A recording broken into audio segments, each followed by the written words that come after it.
So, Masha, I'm so excited to have you on the podcast today. If anyone's wondering why I look like this, it's because I'm dressed exactly like my GTA character. We'll put her here for reference. As you can see, very excited to talk about the gaming industry today. But welcome to the podcast. Thanks. Yeah, I'm super excited. So from the first time we spoke, I think actually when I reached out to you, I said I was a fan of the podcast. So it's pretty surreal being actually here myself. Yeah, is it your first one? Yes. Yes. Yeah. So this year are two first, like for the conference next month, and then this. So it's going to be two things I haven't done before that I'm getting out of my comfort zone. Oh, you're going to smash it. And we'll talk more about the conference later on in the episode as well. Talk us through, because you were in an agency and you also worked for TxC as well, which is a big corporate electronics and domestic appliance company. How was the transition as a recruiter moving from these industries into gaming? Yeah, so it all happened actually quite by chance. So I wasn't per se a gamer before myself. I had, of course, a lot of friends that had PC consoles. Also, now with VR getting really, really big, it became, I saw how much it has developed over the years. So that was just in itself fascinating. But when Chris reached out to me, I started researching, of course, because I was quite interested in what does actually gaming look like? What kind of roles do you have? How does it differ from, the roles that I worked on before that were much more focused on, e-commerce and tech. And also when they asked me, why did I want to join the company? For me, the fascination was more about the behind the scenes of how you actually create games. Because of course, when you're, a designer or developer within it, you're focused more on the aesthetics and actually how it is, the feeling of the playing of the game. And for me, it was more, okay, how are all of these things actually intertwined and connected? And that's actually what fascinated me. When I started reading more about the kind of roles there are, I was just completely blown away of how specialized every step of the process really is. Yeah. So that was kind of how I got into it. But the biggest difference was the passion that people have, which was, I think, for me, the part that really drew me in. Coming from like a little background in gaming, I was just asking, as many questions as I could. I thought it'd be extremely annoying because I thought, oh, I want to talk to this person again. And I went to my first gaming drinks in Rotterdam. That was in September. So literally Where was my invite? I'll let you come to the next one. I'll invite you. You can talk to everyone. Yes. Yeah, because there are people from, of course, from the Dutch industry, but, from Vertigo Games, and they made now the Horizon Forbidden, which was incredible. So I knew absolutely nobody. And some people, asked me who I was and if I'm new, and they just started introducing me from one person to the other. And, in an hour, I've spoken to 10 people, and everybody was so open to explaining what they do.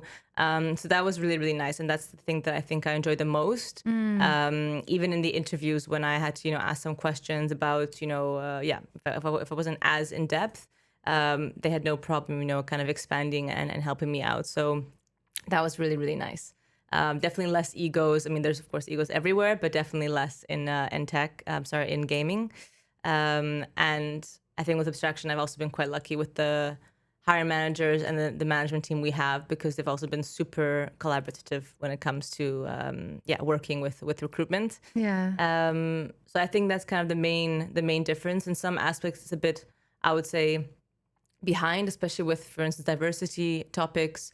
I mean, within gaming, it's a huge discussion now, but it's something that's not wanting to be discussed as much yet. I think understanding, because it's so money driven, understanding the effect that, if 23% of the people that actually make the games are females versus, 49% that actually play it, there's a huge discrepancy. But people don't understand that if you have a more diverse team making the games, that'll also kind of expand to a more diverse people that are going to play the games as well. So there's still a bit of a intricacy when it comes to that, because people think, I don't care if the main character is a female or a male. And then, people it still says, well, even if it's, a male lead character. So there's still a lot of, I think, place to grow there. Yeah. Of course, in tech, it's not that much better. It's still, quite a low percentage, and it's been not really growing that much year by year.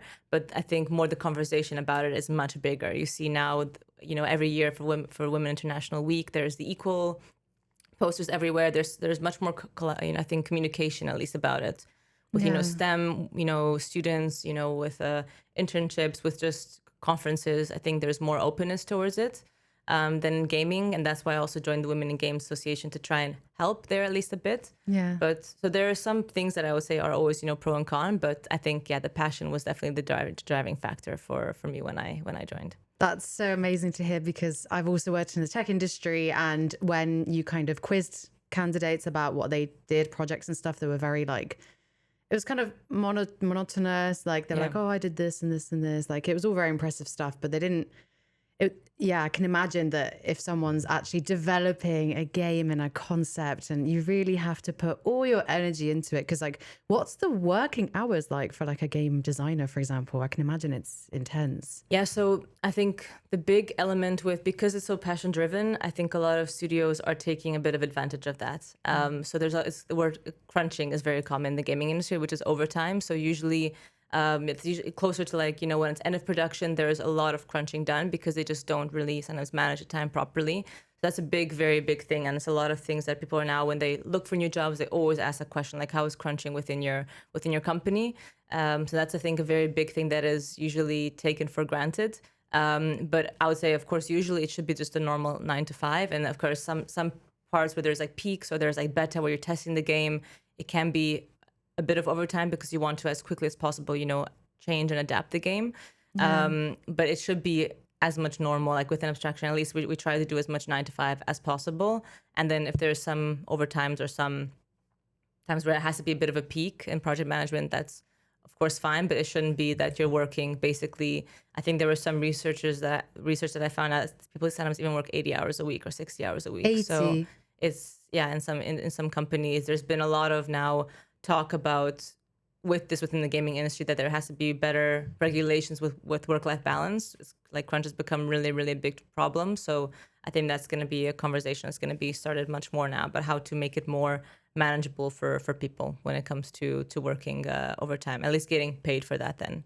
You think of like the gaming industry and you think it's kind of moving fast paced, introducing, like you said, VR, AI into their practices. So you would think that they've got their shit together. So to hear it's actually like not as diverse as other companies or industries, and the work-life balance situation is still kind of there.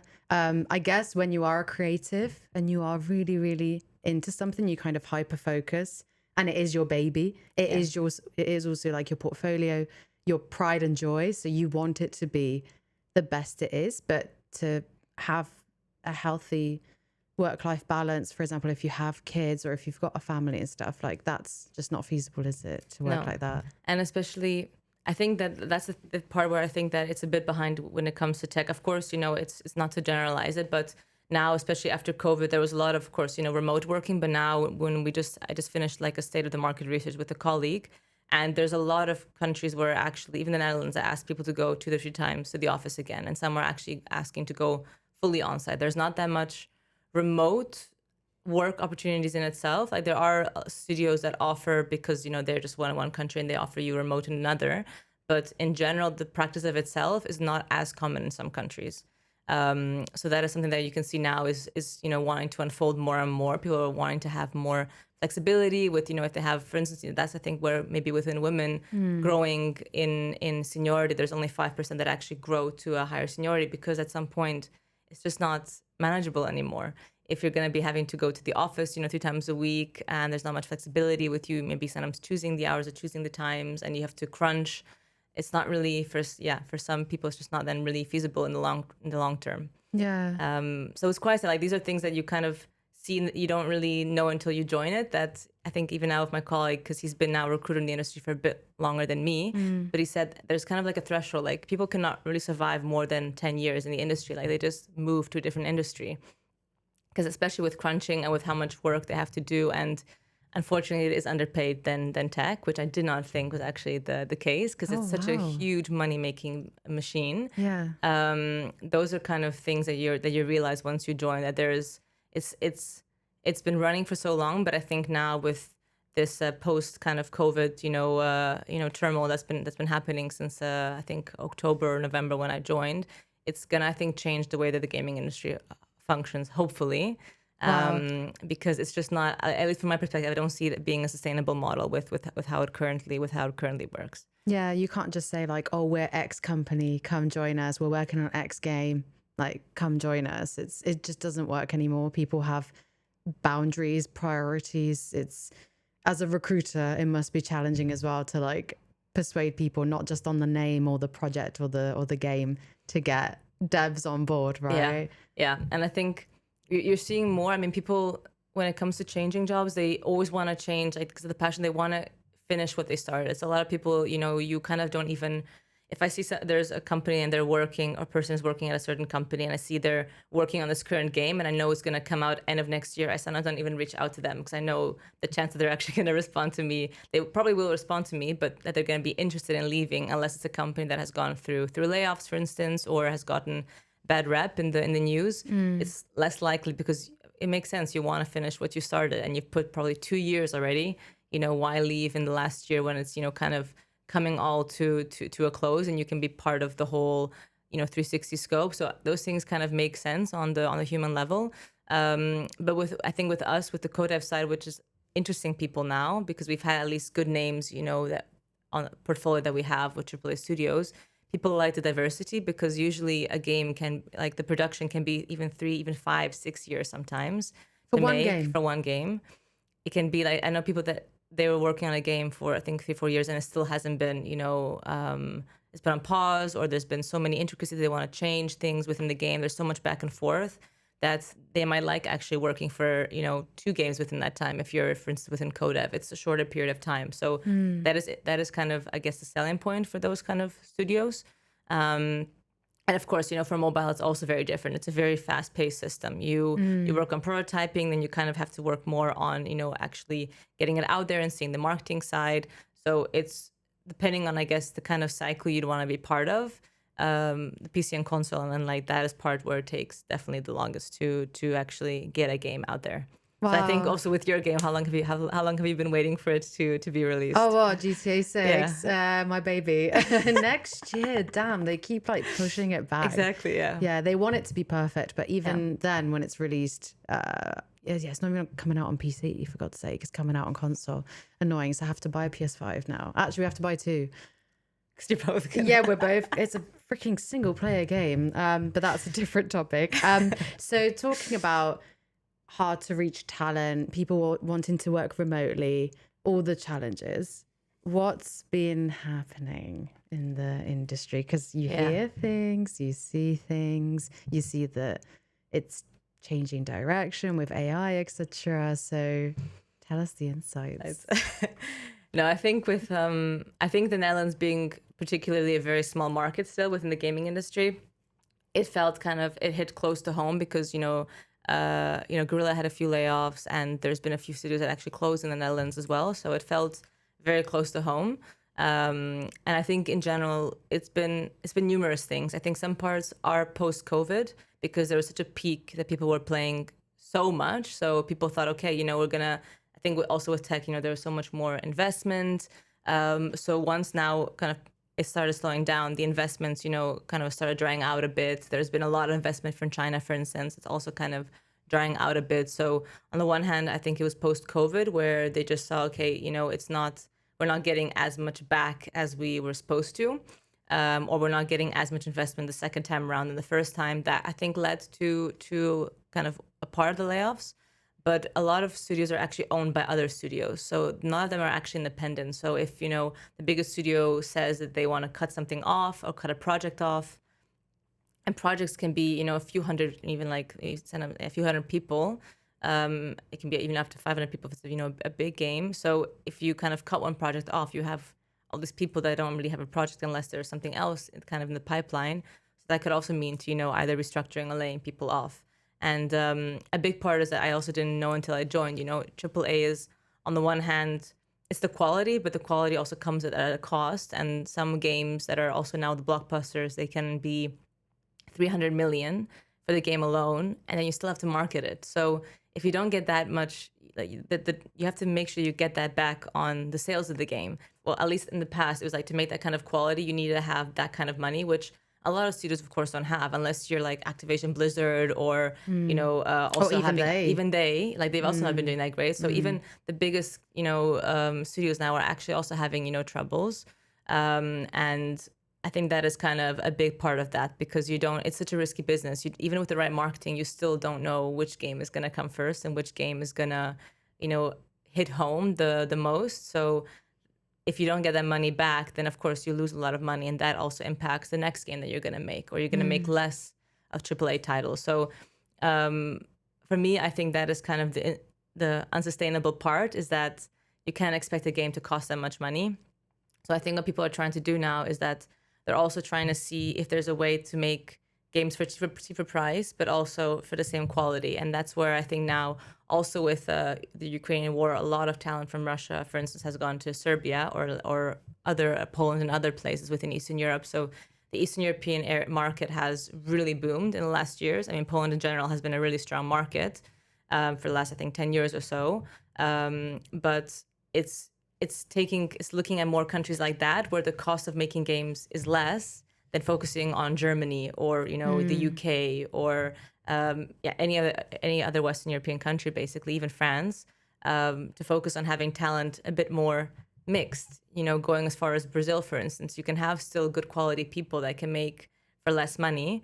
So I think that is where, at least I would hope to see, it going a bit in the future, because otherwise it's just not like now less and less games that are AAA are coming out, because it just takes so much money, it takes so much time.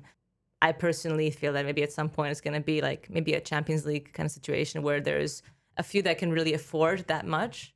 And then they can do, the blockbuster kind, but then there's going to be other studios who can still make high quality games, but then just for less money. So it's an interesting, like it was really sad. It was really hard coming from tech, where it's been layoffs for the last 2 years, and then thinking I'm in gaming and it's, super stable economy and area. It's earning 40 billion or even more, per year. I'll be safe.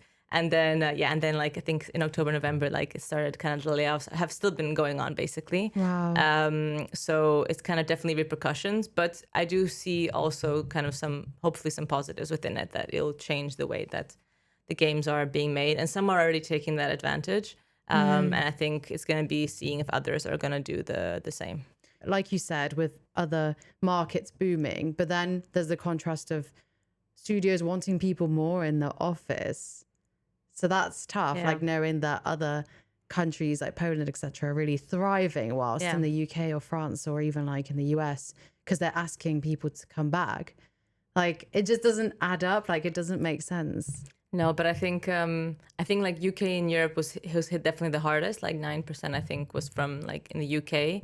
And I think on the one hand, it's because of, the UK, it makes the most franchises as well out of all of Europe. Really? Like it's the kind of like the hub in that sense. And it's the oldest market, of course. So there is the most talent, but that also kind of means that there is, I think in that sense kind of correlates a bit. On the one hand, it's also the contracts I think that people have and the way of employment, like employment laws. Because in France, for instance, there was no layoffs at all. Like there was none, comparing to UK having like the most layoffs, Germany having some places that had layoffs and closed down, of course, here as well. So I think it depends on several aspects. If you have all of your people in-house in the UK, or if you have few people in the UK, but you also look for people in other countries, that makes the cost in that sense cheaper. Not that, of course, you want to pay cheaper, because Poland actually is, because there's so many places there, they're competing with each other. So you have to increase the salary. So they're not paid cheap in that sense. And Serbia now is also, a lot of people have been growing there. Like Ubisoft was the first, and now a lot of studios are opening there as well. But it is still, in that sense, still cheaper with creating games than it is with places that have been there now already for 10, 15 years and more. Yeah. So it is, it is quite an interesting thing to look into as well. Yeah. I've noticed, speaking to candidates, that they've either worked in Poland recently and moved into the Netherlands, or they want to move there, because Warsaw, for example, is thriving. Yeah. Like even the city is like on par with Amsterdam and Croatia, and like the lifestyle there has enhanced, it's improved, it's cheaper to live there as well. Lots of nature as well, so why not? And if there's companies that are competitive to get tech talent and designers and gaming talent, why not, right? Like even Larian Studios now opened in Warsaw, an office. Oh, really? Yeah. So it's like, it's really, really booming there. Yeah. Yeah. Wow. I'm actually going to visit Warsaw because we have an office there. So maybe I'll look at the studios. be like, oh, I want to see how you're creating the games. But talking more about diversity, what you touched on before. So in your opinion, or maybe stuff or stats that you've seen in the market, why do you think women aren't getting into it? Like in university, for example, with like studying game design or something like that. I think on the one hand, there's still a lot of harassment online, which is something that it is hard. I mean, on the one hand, I think it's hard for probably game developers to really, you can't really control people's behavior. So of course, I think it's just on the one hand, it's more education, but you can possibly with AI or like kind of some kind of bot, you can at least try and see signal words or something, or kind of minimize to some certain extent. So there's been actually, I think it was like maybe 6 months ago, but it was a really eye-opening, not really a trailer, but it was kind of like a video for awareness. I think it was Australian. And they basically put a man to play a video game, but having kind of an AI generated woman voice, and to see how, from a male's perspective, basically how women are treated. And first tried out as a guy, and then he kind of got on the female voice, and all of a sudden it was like, kind of, why are you even here? Come on, like, you're shooting like a girl, even though it was kind of the same exact way of playing. There's so much online harassment, and so I think maybe that could be a certain element, though there is actually still, I think, there are a lot of females studying. Even now at the event that I was last week, there was, I think, 2 females there. It's not that much, but it's still like, I do see people interested in studying it, and still, even though there's all of this going on, they are trying to get into the industry just because they really like it. But I do feel like, at least for me, I think that would be a factor where you kind of get a bit, it ruins part of the game experience for you to a certain extent, and you kind of feel like, okay, I'm not wanted here. So I do find it quite impressive how females overcome that. The second part, I just feel that with, in general, how we think, and there's been, of course, a lot of research done on that if you, applying for a job, you don't apply if you don't feel like you're 100% fitting. And unfortunately in gaming, I mean, I feel like a lot of other industries, but within gaming, it's even more that there's not that many junior positions open. Like, we're all looking for the meteors and the seniors. So there's competition there. But I feel like if you're then, a woman who's kind of, not really maybe sure of yourself and not sure of your skills, these are things that I think can impact that as well. So when I do search, I always try to, also search for females, of course. And if I find someone, I always want to then get as many females in the process as well. But I was surprised how even for, design, when I was looking for level designers, I really thought I would see so many females, because it is a very creative side of things. So you would, of course, associate that more with females as well. But I didn't see as many as I would have expected in that sense. So we did hire now one. We also hired one recently who's amazing, and there are definitely out there, but it was definitely something that was shocking to me. Because in marketing, for instance, in tech, you'd always feel that there are so many more females, or there's some areas where you'd find many more. So I do think that is probably one element, kind of getting into the industry, and not having also females around you who you can kind of resonate with. That's, I think, where also Women in Games probably came around. And there's also women in Netherlands kind of Slack channel. And I tried to just, being also new and being, a female and being a recruiter, I wanted to see if there's any way I can help to kind of, make any kind of awareness or difference. And I just talked to some, females, and just reached out to them and saying like, hey, how do you, experience you just being a woman in the gaming industry in general? And all of these things were created because there's such a scarcity. You kind of feel like you're alone in a lot of things. If you get, harassed, if you're kind of the only female in a team in general, you kind of feel like, okay, am I the only one here? So I do think these probably things maybe have some impact on it. I don't know per se why there's probably such a low amount. I don't know compared to studying, if there's a lot of people studying and then there's a low amount actually, making it. I was quite surprised because I think it's also country specific. There are some countries that I do think have more female studying. So for instance, also in France, it's, I don't have per se a percentage, but I do know that gaming is just, there's so many schools and high schools that are doing gaming. So one of our directors, he also goes for kind of lectures, and he also tries to kind of encourage, females as well. So I think it depends per country how much involvement there is at a young age for even having an opportunity in gaming. In Serbia as well, actually, there's like, I think 30% are females, which I was quite surprised because it's, still in some ways, not as advanced when it comes to, how females can actually be, how women, what's the kind of careers you can have. Yeah. But I was really impressed to see that there, there's actually quite a lot of juniors that are growing into positions. They give people the opportunity to kind of grow. And a lot of females are actually kind of going into these areas. So I think there it's more responsibility of, kind of governments, opening schools, trying to get people from the industry to maybe, if you're a female, go and talk, doing our kind of things, kind of trying to give people tips on, CVs and portfolios and resumes and try to give people the confidence. I think that is going to be hopefully maybe a point where there can be more people entering.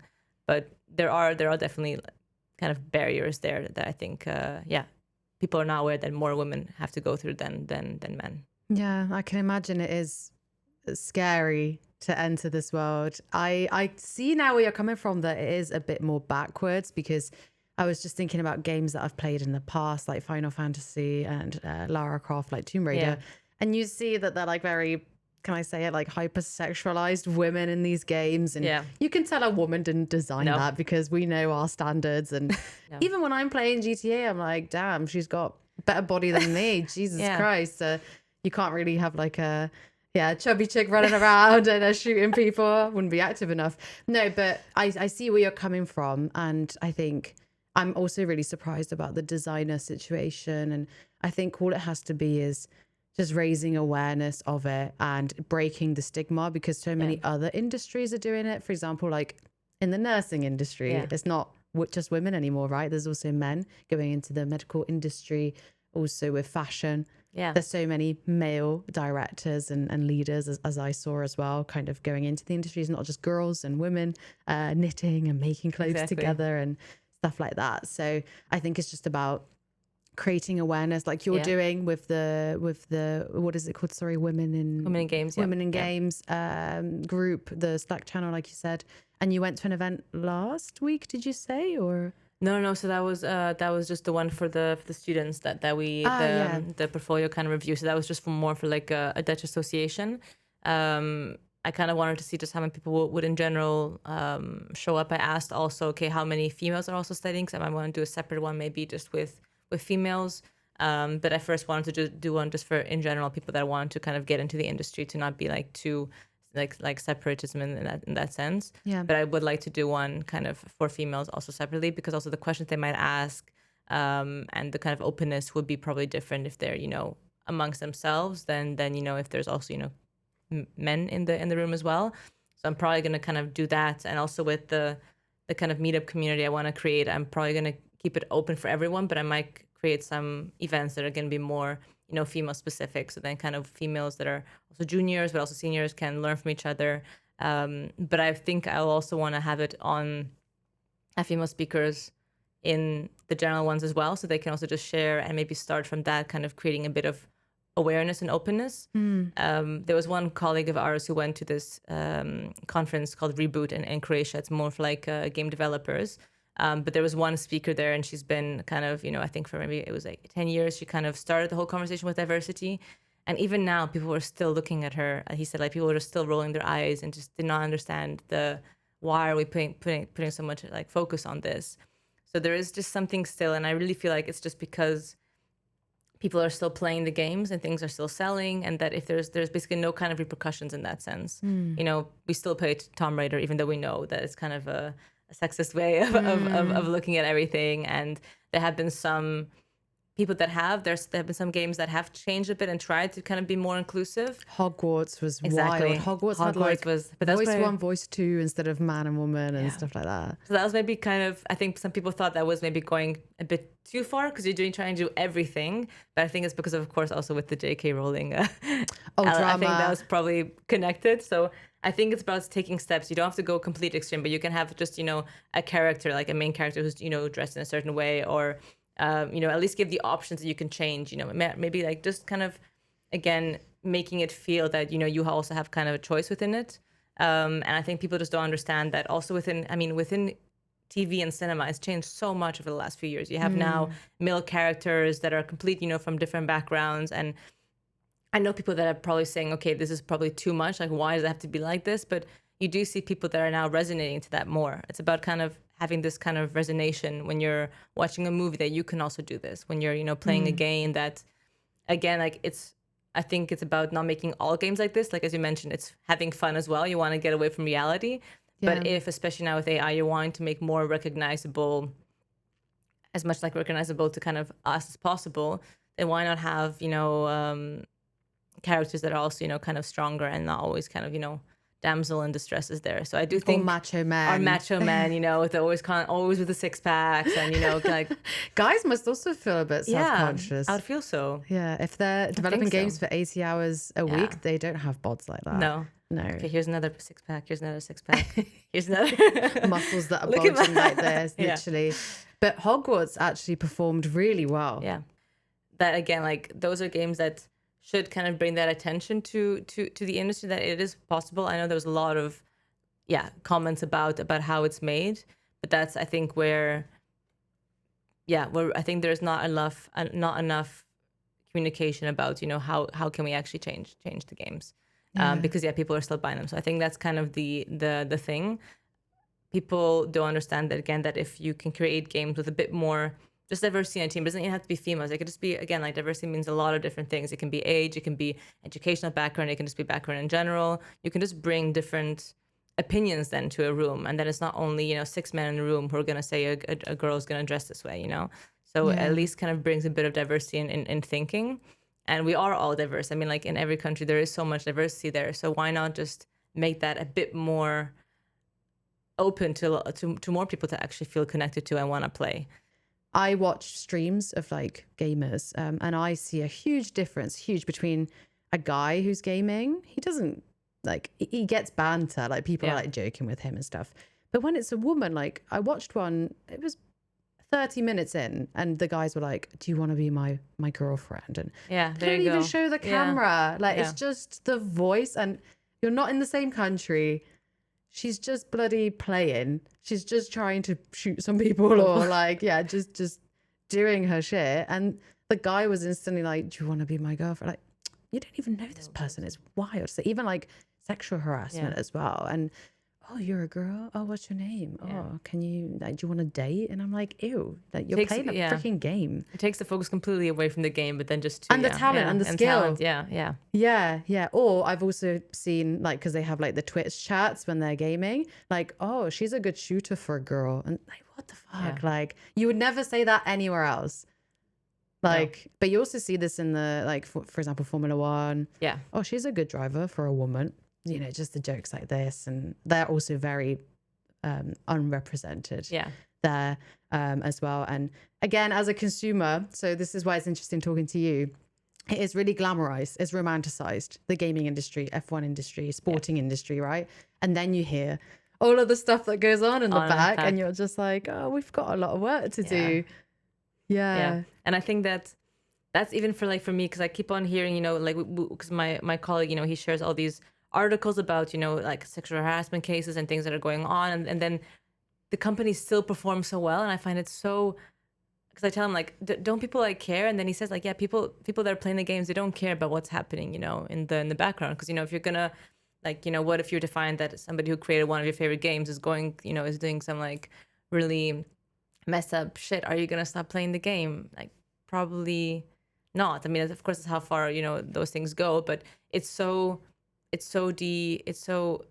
such a huge space apart from people that actually play the games. If it felt very close, if you also watch, for instance, tennis, it feels, or NBA, you feel very connected, you feel very close to a player, and if you see things, you're kind of not directly impacted, but it feels so far away from when people play games and you actually receive it. And it's also years apart. So I can imagine that it's very hard to care, because it's a game, and you're but then if it does well, people still feel okay, we can still keep on probably doing these things, and people are not gonna really we don't really have to change. There are studios that have changed based on things that have happened, and that's also, I think, quite good then to see. I mean, they also have to, but it's also good to see that they're trying to, change their image and at least take actions for things that have happened.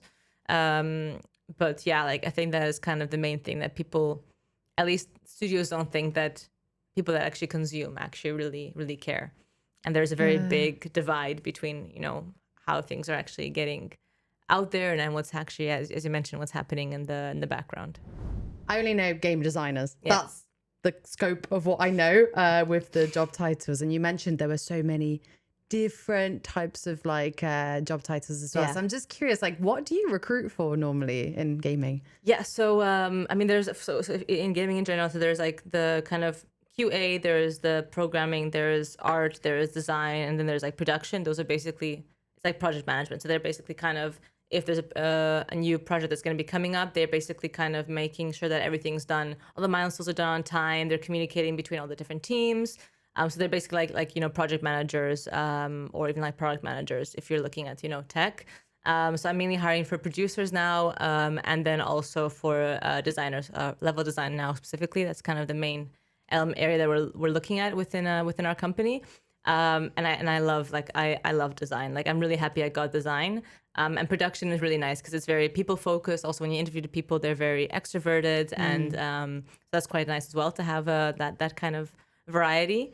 And then with design in itself, like there's game designers, there's level designers, there's systems designers, there's combat designers, there's designers for everything. When also like even when you look at art, there's environmental, there's character, there's 3D, there's just They all do different. they all do things. different. They do kind of they do overlap, so they do work of course together a lot, but there are like different kind of, I mean, it's not like your kind of role ends here and the other one ends here and the other person starts again. So there is a lot of they do kind of mingle, but they do have this kind of separate responsibility. So that was for me a bit of a challenge when I started with design. I was like, okay, design, that's just design. But then I was like, oh God, there's like, what is the difference between game design and level design? How do I know when I'm asking a question? How do I know the answer that is more specific to design and level design? Or if I look at a portfolio, how do I know what to really look for? And so I also asked our, game design director. He's thankfully like much more heavy on level design. And he also kind of explain a bit that whatever kind of designer you are on your portfolio, you have to show that kind of specificity. So if you're working on levels, which is basically, you kind of go through levels within a game. So they make sure that it's engaging. They make sure, is it not too challenging that you don't kind of want to proceed to the next level. So there has to be a bit of a mix between that, a balance.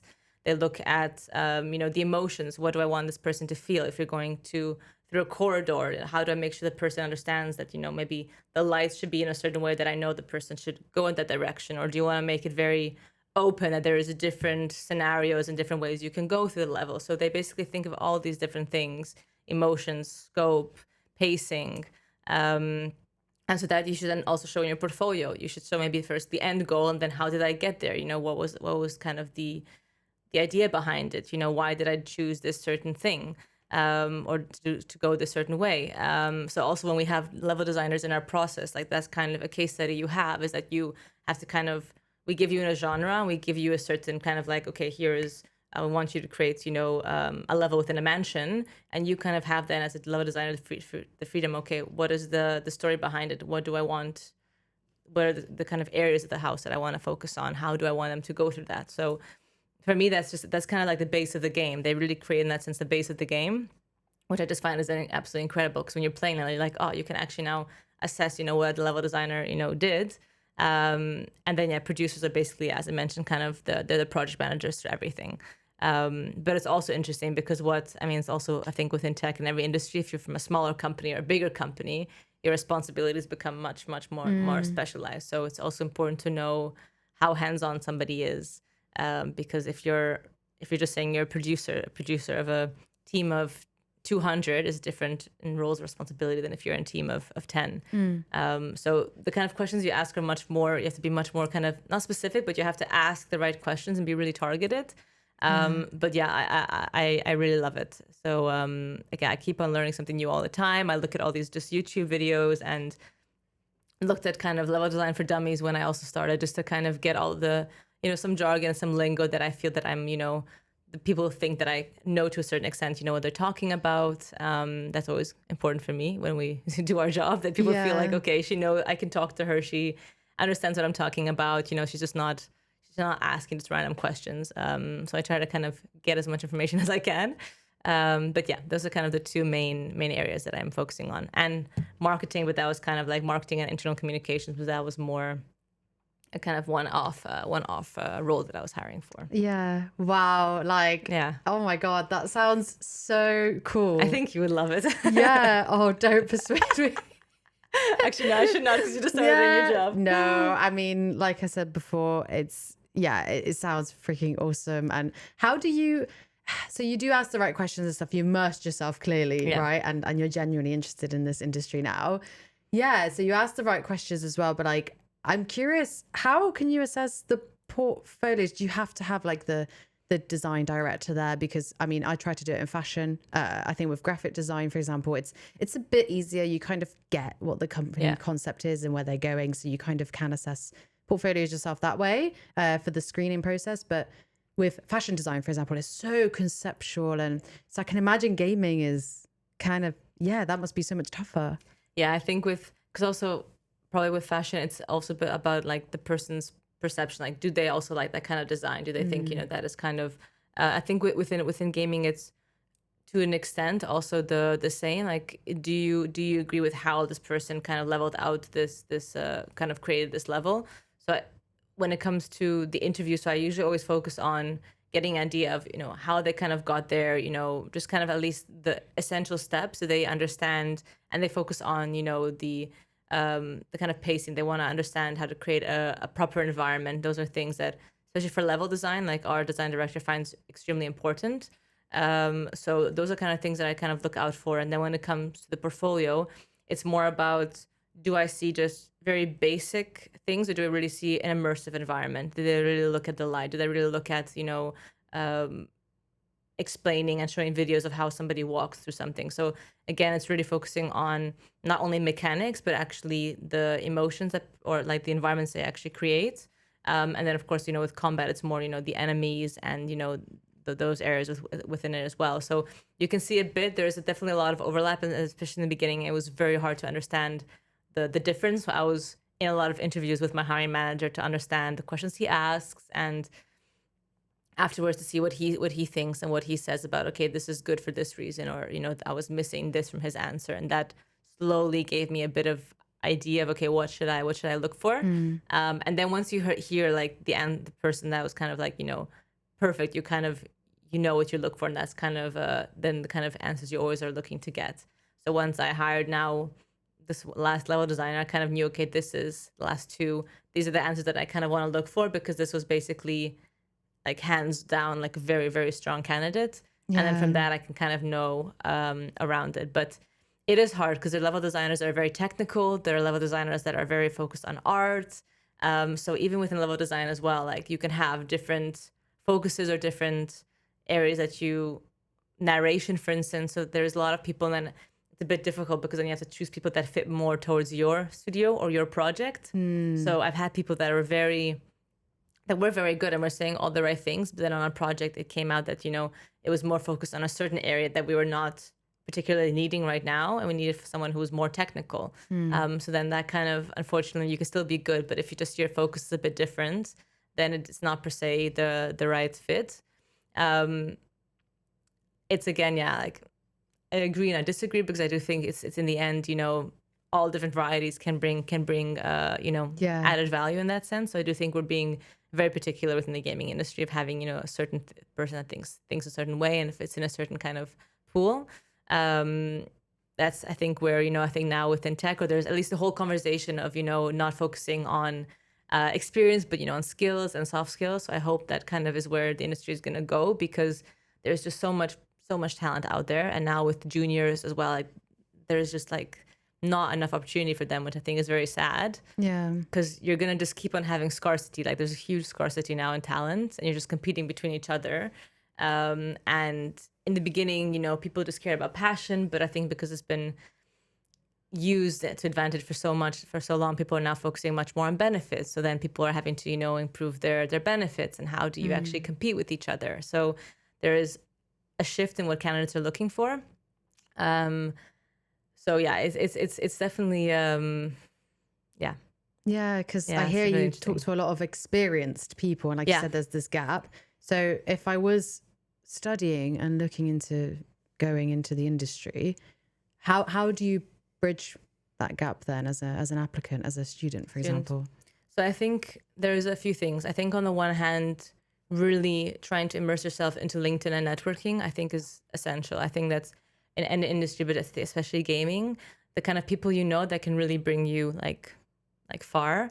I mean, if you're in the Netherlands, there's unfortunately not that many events, but there's at least once a month, like the Dutch Game Garden. There's a lunch, smaller groups. So especially if you feel a bit more, anxious. I mean, I went to the networking drinks, and I'm an extrovert, and I came starts at 5, and I come at 5:15. I thought, okay, there's gonna be a few people. It's 100 people, and I know nobody. And then I'm like, okay, where do I go? Where do I start? And I can imagine, like, if you're a student that you're just starting out, like I would probably like leave right away. So it is intimidating. So I think finding maybe smaller groups, joining Slack channels, maybe having a bit of a goal. So if you want to go to a certain event, say, okay, I want to talk to 5 people. That's the kind of max I want to do tonight. And you kind of feel like you're working towards something. Because even when I leave, sometimes I think like, okay, I spoke to 2 people, but I feel like I could have gotten much more out of it. And usually, if you speak to one person, it kind of brings you to another person. So it does kind of like cascade to each other. So I think the one hand is like networking and trying to go to as many events as you can, but also just on LinkedIn, trying to create your brand, show as much, information as you can, even if it's just your work on your last year project, like try to showcase that or write an article about how you got to that. I think people, even when I was a student, I thought that my experience was useless. Like it's not really work life experience, but it is. Like I've seen people who are interns just write an article about, this is what I learned in my internship, for instance. I think there's so much you can add, and LinkedIn is basically your like kind of a version of yourself. Like I always say, try to put less on. I mean, you should of course add things on your CV, but I think LinkedIn is where you can really let yourself breathe and you can really show your personality. So I think just like try and create that, and look at people you either look up to or look at people you want to become. Like I remember when I was starting recruitment, I thought, okay, probably want to become a manager at some point. That was at least at the first the idea. I look at people that kind of grew within recruitment. How did they become managers? I looked at the skills that they needed. I reached out to them like, hey, what are things you wish you did earlier or that you learned? So I try to give those kind of tips. And I think the last thing is also just like connection requests and like actually just create your network. And again, like talk to people, reach out to people. I mean, of course, I think I was a bit lucky because I had to hire recruiters. So my network of recruiters like skyrocketed when I was at Keen. But still, like I would always personalize every message being like, hey, I've seen, I mean, not hiring, but just like connecting with people. And even with you, I reached out, I think I said, I've loved what you've done with your, brand. Like I would love to learn more about this from you. And you, like people say yes, like they feel they want to share their knowledge. They want to kind of get to know people that are similar to them or that they can help get to a next step. So I think trying to, personalize messages and reach out to, again, set a goal, like reach out to maybe 5 people per week. Again, like that can increase your connection request by maybe, I don't know, 100 or 200 per year. And again, the more people you have that are similar to you or people that you want to become or recruiters, then you have in your feed of LinkedIn information, you have all the relevant information that you want or you might need. If a job opens at a company you like, you see it there, So I think students have to understand that they think that everybody's doing it, but they're not. Like even for me, I think that everybody's reaching out and trying to connect to people. And then I reach out to someone and I arrange a chat and he's like, not many people do this. Like keep on doing this. So I think students always feel that everybody's doing what they're doing. But if you just do, I think one of these things, you already stand out of the crowd, I feel. So I think just taking small steps. And then even for internships or entry-level jobs, just look outside of your country as well. Because again, as I mentioned, the Netherlands is still quite small, and there are other countries that really do hire and focus much more on junior talent. So look at, doing internships or maybe even getting jobs abroad.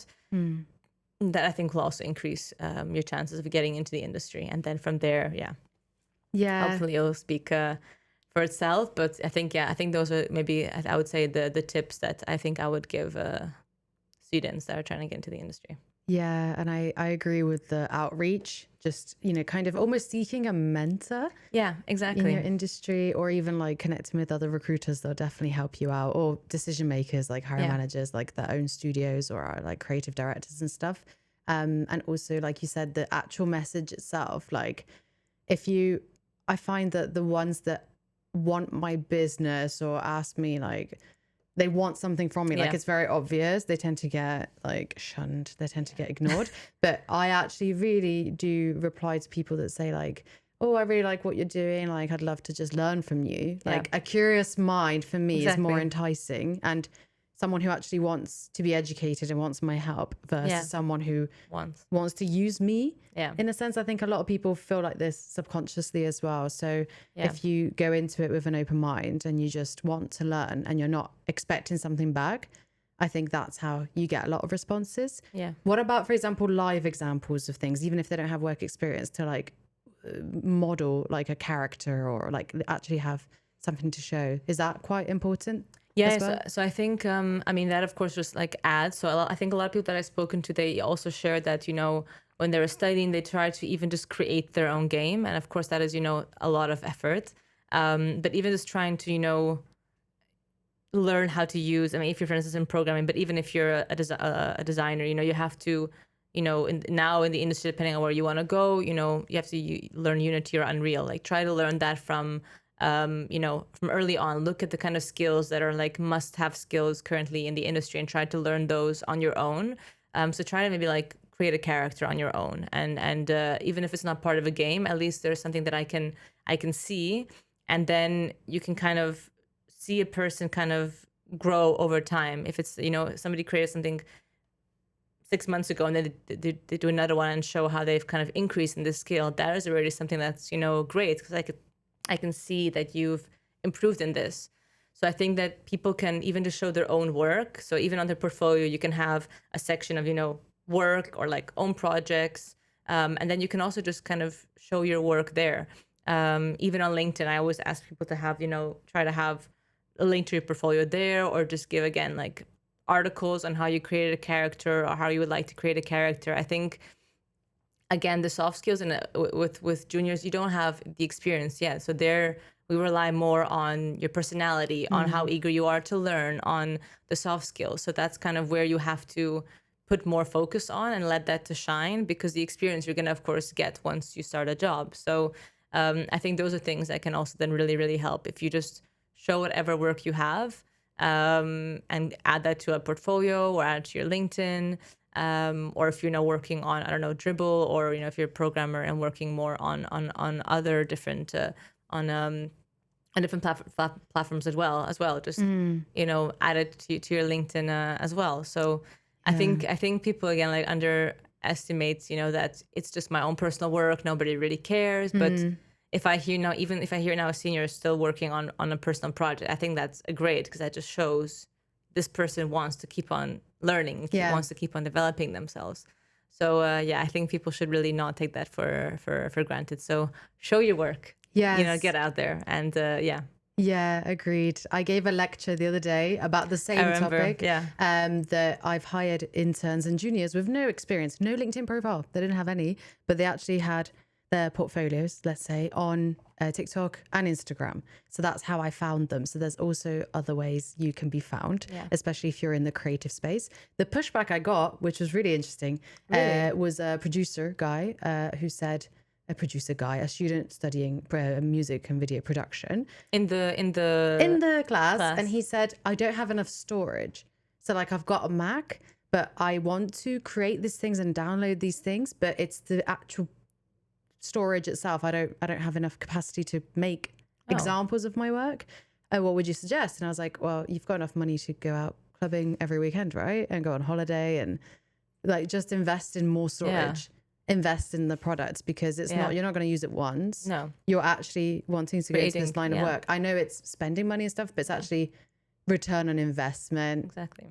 So I think, for those who are like, oh, I have to spend like $9.99 on a subscription and stuff, or 300 euros on DaVinci, for example, for editing or something, or Adobe, maybe ask your parents or something like that, or really think about your priorities as well. How is this going to pay off in the long term? Because showcasing your work or showcasing your like passion projects and stuff really does pay off, and we see it. Yeah. And I think, again, like just going also to associations that are, was there, because I think there is also maybe like an association within the department or not for Oh, I didn't dive in that deep.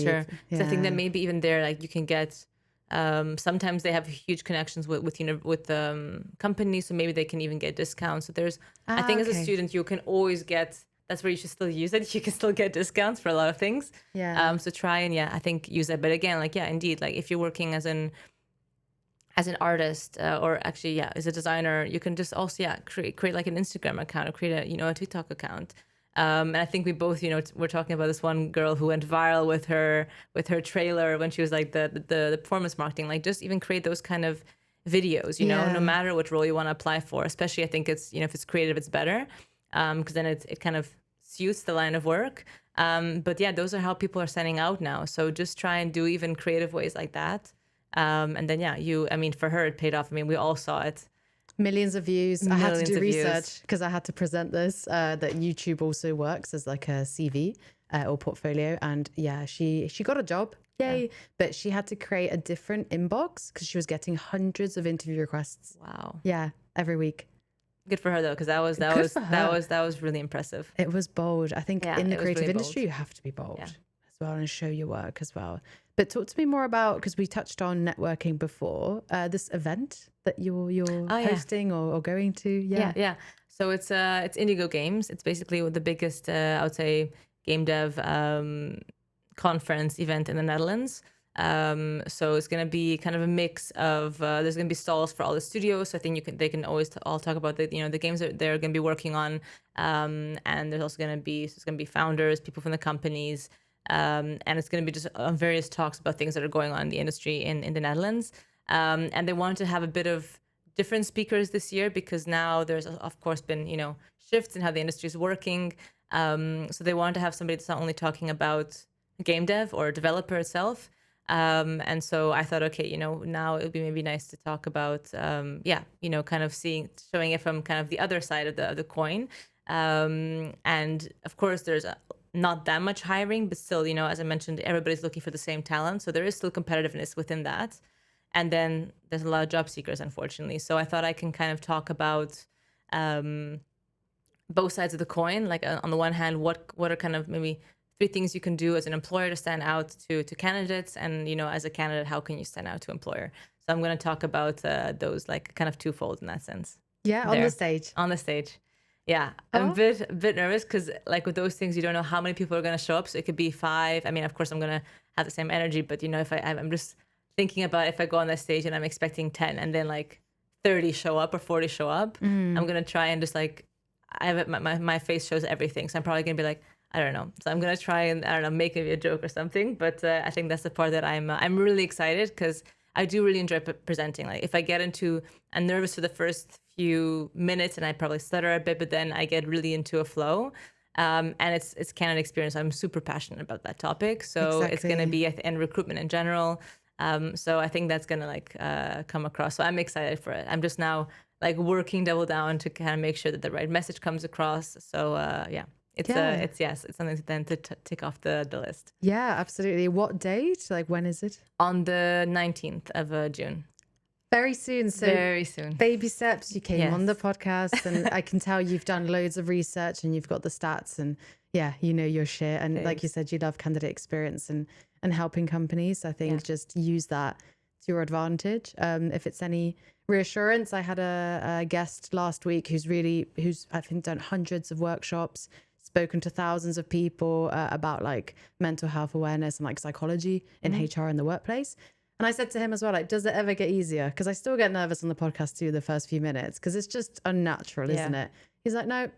I'm like, if he says it. It's never going to get easier. No. Yeah. And I think I also saw, I don't know if you know Adrian Cole. Amazing presenter, amazing public speaker. I believe he did something like a TEDx talk, I think. I might be wrong. We can just rewrite that down here, what he did. But he was very open on LinkedIn and said, I do this spiel all the time, but I had to practice 6 times the whole thing. And he hired like a speaking coach, and then he presented in front of his wife as like the last impressive one, and apparently he did really, really well. But again, someone so experienced practiced for a very important talk. So yeah, unfortunately it doesn't get easier, but hopefully as reassurance, like I still get nervous, and I think what you're doing is a really great thing, as like a different perspective on it, and I think people need to hear it. I think as long as you know you're adding value and educating, like it should give you energy. And and I think that's I think one thing that I'm trying to do now with this like meetup community that I'm going to start up is that I think that people don't really know about, like even sometimes within our studio or within other studios, people don't really understand what other people do. So, you know, a lot of people don't really know what recruitment does. And, you know, I don't, of course, understand sometimes, you know, what artists or other.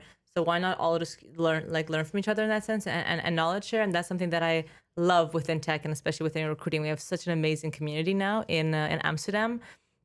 We're all learning from each other. And now there's even different ways that we're trying to knowledge share, because I think now we've shared so much about, you know, stakeholder management or sourcing, and now we're trying to find different ways, like with, I think with Mahmoud last time, you know, not really giving a speech, but, you know, these are the things of why, you know, 10 things, you know, stakeholders, you know, hate about recruiters. And I kind of also built, you know, a conversation around that. He wasn't giving us, you know, tips or like telling us this is what you have to do, because we all know to an extent, you know, how recruiters should stakeholder manage, but it gave a different perspective of, you know, vulnerability and just sharing stories. And I think that is a new way I'm hoping these kind of things are going to go. And within gaming, there is not that much of it. Like there's only, you know, networking drinks, but then you only meet like, you know, 5 people. There might be 100 more amazing people that you just don't meet because, you know, you don't have the chance and you can't really engage or get into that conversation. So I'm hoping that now there's going to be a bit more of actual knowledge sharing, and people can learn from each other. The big studios can learn from small studios, and small studios can learn from big studios. So I'm happy that I'm really happy that they also gave me that opportunity to kind of share a different perspective than just being, you know, another person talking about, you know, game development. So I'm really intrigued to see what kind of response I'm gonna get from it, and if I'm gonna get people that are gonna, you know, take it in and learn from it. But yeah, it's I'm happy that there is at least for like now the Dutch Gaming Association, they're trying to like give more different perspectives. So I hope that will keep on proceeding. Yeah, and Amsterdam is very big on diversity as well. So hopefully none of the like harassment or anything like this that comes from the community. Hope not, yeah. Breaking stigmas. I think it's amazing what you're doing. Thanks. I'm gonna get back into character to ask you the last question, as I do. Oh no, my character doesn't speak. So she just punches people. GTA. I'm not gonna do that. So ask a question like this. So Masha, if I'm a junior looking to get inspiration, if I'm a woman in gaming looking to get into the community or just pick your brain, or if I'm interested in joining your company, how can I reach out to you? So feel free to reach out to me on LinkedIn directly. I'm going to be, I'm always really active on LinkedIn. So feel free to send me a connection request. And if you want to have a chat, you know, just within the connection, you know, request, feel free to. I look insane. I can't see. Sorry. I also don't really know how to look at you right now. No, but yeah, you feel much more approachable now. So, okay, thank you. So you're definitely good in character, because she also, you know, of course, punches everyone. So. No, but I think, feel free to connect with me on LinkedIn. And if you want to have a chat or, you know, want any tips or anything, you know, just, let me know. And then I'm happy to you know, have a call and help where I can. So, yeah. Yeah, you're super approachable. Thanks. And we go for networking lunches so often. I love it. Don't take her away from me. Oh, Masha, I could talk to you forever. You need to stay after the podcast. we can just chat. Or we go for another brunch. Yes. And talk about this more. But no, Masha, thank you so much for coming. It was such a good chat. I've been wanting to do this for ages. Thank you so much. No, my pleasure. And I hope it was insightful and helpful as well. For the end credits.